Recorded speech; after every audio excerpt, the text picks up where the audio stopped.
I'm Dave. Today we are talking to Slowmo 75. Hello. Hello. Introduce yourselves, guys, left or right? My left. Your left. Because I'm right on here.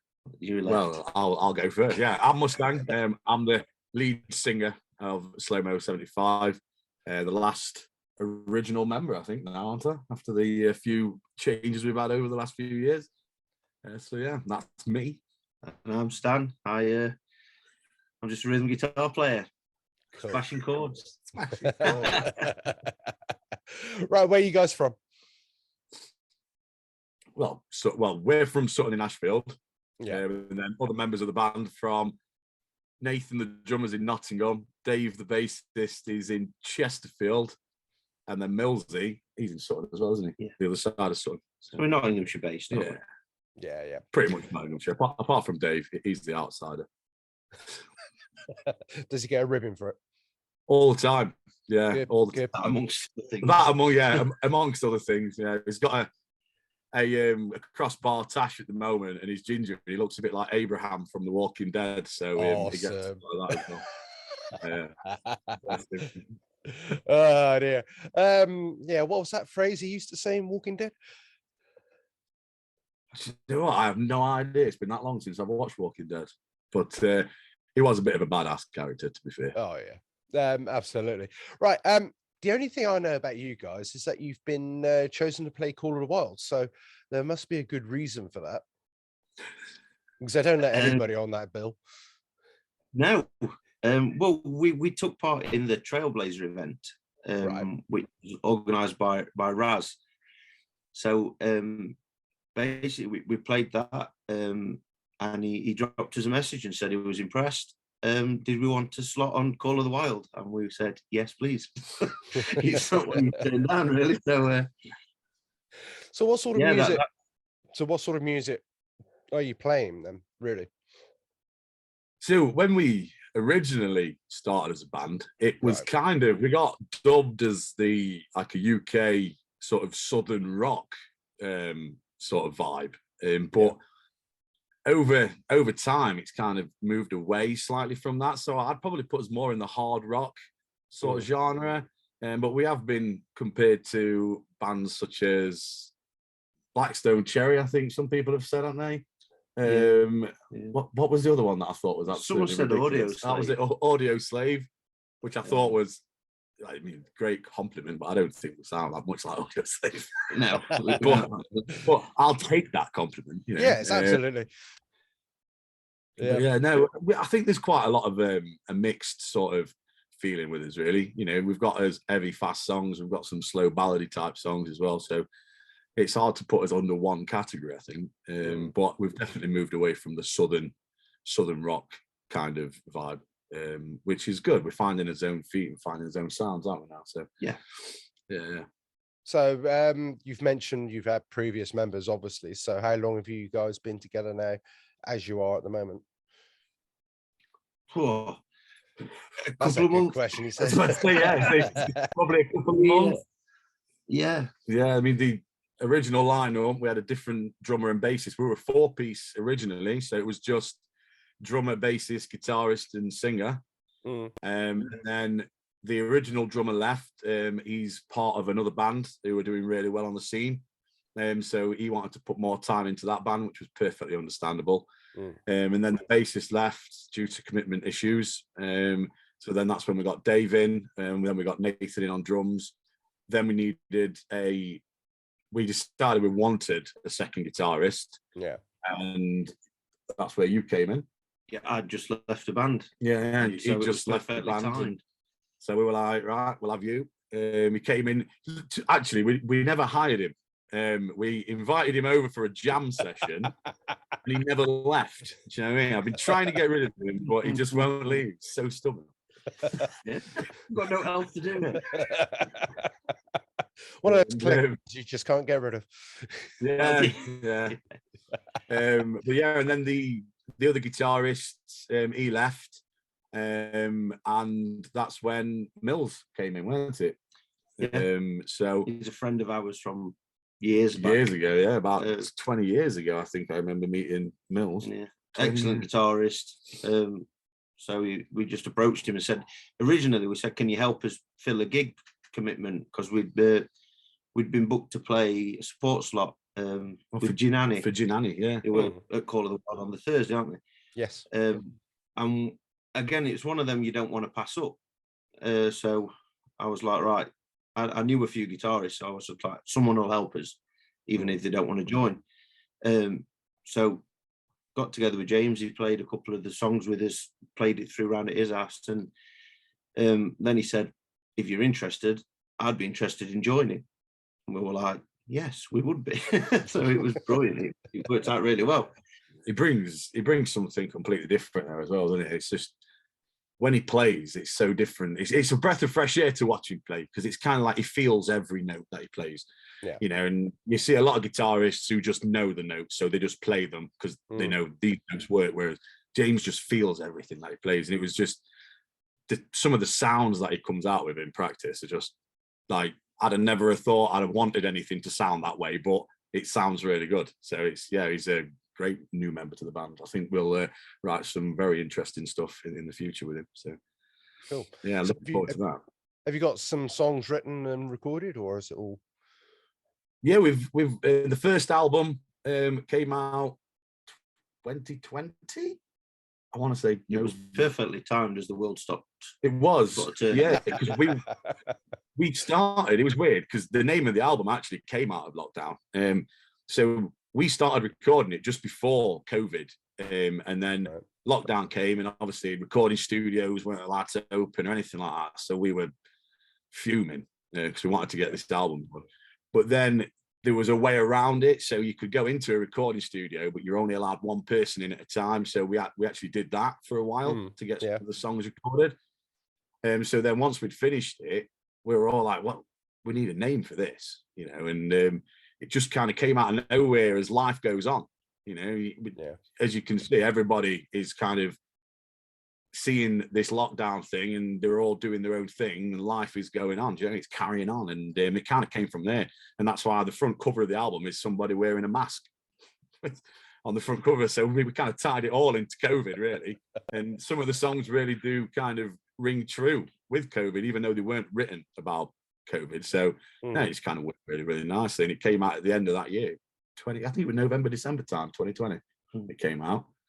But yeah, we've got some more songs in the lineup now that we're working on. One song's been added to the Set Anti Freak Show, which has just been recorded. It's being mixed and mastered as we speak. So hopefully that'll be released, hopefully before Call of the Wild, won't it? Hopefully. It'd be nice if we could tie it. Yeah. So we need to go crack the whip that end, I suppose. We do. Yeah, we do, yeah. Well, make sure you do, and get it across to me, and I'll play it on the radio for you in the morning. So yeah, we'll do. Yeah, that'd be amazing. So that's good. As life goes on, where can we buy such a CD or said CD? You can order the CD directly through us. Yeah. So we've got, I can't remember how many we've got left. Physical copies. I think it's around 40, just over 40 physical copies of the album left, I think. So you can get them through us, the physical copy. They are £5 each, or if you want a T-shirt as well, we're doing the T-shirt and CD bundle for £10. Cool. Or you can go online. So Spotify, Deezer, Apple Music. The album's available to stream on there. If you wanted to buy it as a digital download, you can buy it on places like Amazon and things like that as well. So it is out there. Excellent. So I recommend everybody go and listen to it before the Call of the Wild gig and acquaint themselves with yourselves. So if you were to pick, say, 2 songs off of that album, which defines you at this moment, what 2 songs would you pick? What, each or? No, one each. One each should be fine. One each. Yeah. I won't put so much pressure on you. There's a lot of pressure there. Oh, come on. Off the album. Right, I'll let you go first, right? Because, you know. Well, this is where we differ on opinion, isn't it? Always. If anyone asks that question. Just remember, when this camera turns off, no one will know what happened here. It'll be a 4-piece by the time you get to the festival. Yeah, I know. No, they'll pull my grip off. I think, I just think what my personal favourite is, and I really like the song High Score. Yeah.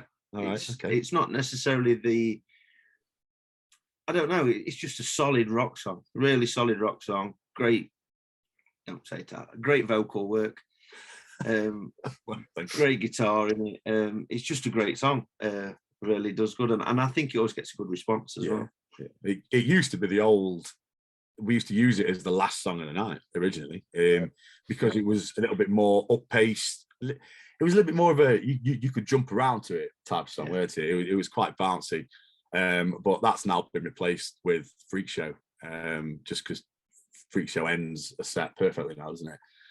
But yeah, no, all right, I'll accept High Score. You'll live to see another day, Stan. It's even harder for me because there's a song on the album that we don't play live, which is my favorite on the album, but it's not one that I'd say would define us as a band at the minute. So that one would be Mama Used to Say, but that's just because I liked writing that song. It's a lot more meaningful lyric wise. I think it's a lot of people could kind of associate with it. 'Cause it's about all the things your mum used to say to you when you were a kid, you know, and you used to kind of go, yeah, shut up, you know, and then as time goes on and you get older, you kind of realize that, hold on a minute, there was actually some truth in those. So that's probably my favorite song on the album. But if we were going to define us now, Battered and Torn is probably the song that I'd choose off the album. Just starts off with a nice sort of blues riff, you know, leads you into a really false sense of security as this song is going to be a nice chilled out blues song. And then 4 hi-hat hits, and it just kicks into a proper thrashy, full-on heavy metal song, really. So yeah, I think that to me, that's probably the one that defines us at the minute. But I accept your High Score one. Thank you very much. I do, yeah, no, I do accept High Score. But I think Battered and Torn would probably be the one for me. Okay, cool. So where were your inspirations drawn from? I mean, growing up, what were you listening to? I'll let you go first. Well, showing the age now, this is one of the things.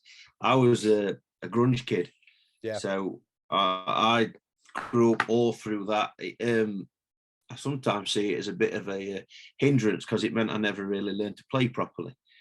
Because for most of the grunge sort of songs, you could get away with smashing a few chords and do it that way. But that's still the only thing he does now. Yeah. Never go up the dustbin. Still plays his power chords with his little finger. Yeah, get him in there. It's true of grunge. I remember that's how I used to play my power chords. So that's where my influence come from. But then as I have got a little better, I've started getting into. Well, I'm a massive fan of Mark Tremonti. I love his band and I love his sound and everything. But that's where I draw a lot of mine from. So I'm still that little 90s kid at heart. So I still draw a lot of influence from that. And then just your big riffs. So I like all the grunge stuff, Rage against not that they're grunge, but them as well. Yeah. So the Rage stuff like that, big riffs, big choruses, and little pinky power chords. Pinky power chords. That's what it's all about. Pinky power chords. That's going to stick now. You should do a guitar tutorial book and you should put in the pinky power chord. It's the only thing that goes in, really. Pinky power chord. So if you take anything from this interview, pinky power chord. Pinky power chord, yeah. I think we just done pinky promises. Yeah, well, I have to do them with kids a lot as well. I think for me, I grew up listening to what my dad was listening to, I think. So an early age, Fleetwood Mac, Dire Straits, Paul Simon. I think still 3 of my favourite bands when I was growing up. So I've got the Money for Nothing album, Tango in the Night by Fleetwood Mac and Graceland by Paul Simon on vinyl. Yeah. And probably 3 of my most treasured vinyls there. I just so many fond memories of those albums. But then as I grew up, my brother, he started listening to things like Bon Jovi, Guns N' Roses. And so then I kind of jumped on that bandwagon because you want to be like your big brother. Yeah. So I kind of followed down that route. But that's kind of where it all started for me, really, with the Guns N' Roses. I just remember Appetite for Destruction was just, for a young kid, it just blew my mind, really. It was just like nothing I'd ever heard before. And I just wanted more. And then that led me down so many different avenues. So that's when I found Ozzy Osbourne and Black Sabbath. Yeah. And the first album I heard by Ozzy was Osmosis, which is not one of his early albums, but it was just the album at the time. And I just remember as soon as Perry Mason kicked in, I was hooked on that album straight away. Yeah, that's got to be my favorite Ozzy track, actually. It's a great song. Such a great, just that riff is just so good. It really is good. But then I followed down there and went into like things like Marilyn Manson, and then into Slipknot, and then I've kind of gone all around the heavy stuff, and I've kind of come back to things like Blackstone Cherry. It's probably one of my favorite bands at the moment. But then things like Whiskey Myers and Monster Truck and bands like that are all in my most played now. Yeah. I'm definitely more in that southern style of rock. So I think a lot of my lyrics kind of come from a lot of that, but then the deeper lyrics come from the older stuff from back in the day. So I kind of draw my influences from all over. But yeah, I mean, I never set out to sound anything like Blackstone Cherry or anything like that, but people say it all the time, and it's a nice compliment, but I don't think I do sound that much like them. If anything, I think I sound more like Andrew Strong from The Commitments, in a way, because The Commitments was one of my big kind of influences back in the day. I sang for, I did a few Commitments covers and things like that in bands back in the day, and that's where I got my nickname Mustang from, because Mustang Sally was like my party piece at every pub karaoke that I went to. So yeah, I kind of feel like I'm more on that sort of vocal than Blackstone Cherry, Audio Slave sort of thing, but it kind of goes with the heavy riffs. So it works. I don't know how, but it does. It works, which is nice. Because if it didn't work, I won't be sat here now having this conversation. That is very true. So, apart from Call of the Wild, have you got anything else coming up gig-wise where people can see you? Yeah, this is where you turn to me, because you're the diary, mate. In fact, I've got it. I've got it on this app in my phone. We have got a couple more festival gigs lined up. So we're playing. We're playing one that hasn't been announced yet, so I can't say that one. Okay. I'm gonna say I don't think we're allowed to say yet. Can you mention the month? July. It's in July, and it is fairly local to us. It is fairly local, yeah. And if I gave you the location, it'd give it away. So but then we're also playing a great festival for a great cause. We're teaming up with a few other local bands, and Bad Touch are headlining that one, and that's the Steel Paws Festival at the Corporation in Sheffield. Right. And that's later on in October. Yeah, we managed to get, same thing again, actually. We managed to get on there by just impressing the man that organises it when he came to see us play. Well, he didn't come see us play. We supported a band and he came to watch them. Oh, was that Trucker? When we played with Trucker, yeah. So we got booked on there through performance. So yeah, so there's the Steel Paws Festival. We've got a few local smaller gigs. One at the Chameleon Arts Cafe in Nottingham. West Street Live in Sheffield. Toward the end of the year, we've got Tap and Tumble in Nottingham. But the three big gigs we're really looking forward to, these three festivals. Obviously, Call of the Wild is huge for us. Yeah. Opening that stage on the Friday is going to be mega. I mean, massive wagons, Florence Black, Phil Campbell and the Bastard Sons, and it's just amazing to be on a lineup with them and see your own band name at the bottom. And it's like just it's out of this world, really. It's quite surreal, I think. I'll be running around like a little fanboy. Yeah, I will as well. Now I'm going to buy an autograph book.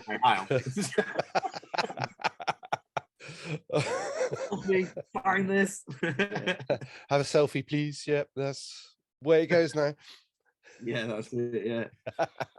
So, who are you looking forward to seeing actually at the festival most of all? If you say £2 each, who would you think? For me, Yeah. 100% Florence Black. Yeah. I really like them. Seen them once already this year, but they're a constant on in the truck when I'm driving around. They're always on. So I'm looking forward to seeing them. And then I really want to see Phil Campbell on the Bastard Sons, to be fair. He's really good. Yeah. Yeah, So I've seen him live before. They're my two main ones, but it's a sport for choice situation, to be fair. It is, to be fair, yeah. I mean, I'm going to watch Florence Black later on this year with you. Yes, we are, yeah. So I'm going to not put Florence Black in my choice because I'm getting to see. Yeah, but now I'm going to see them anyway. It's fine.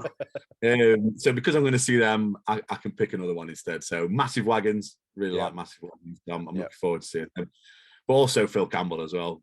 Saw Phil Campbell. I'm sure he supported Slash and Miles Kennedy at the at Donny Dome.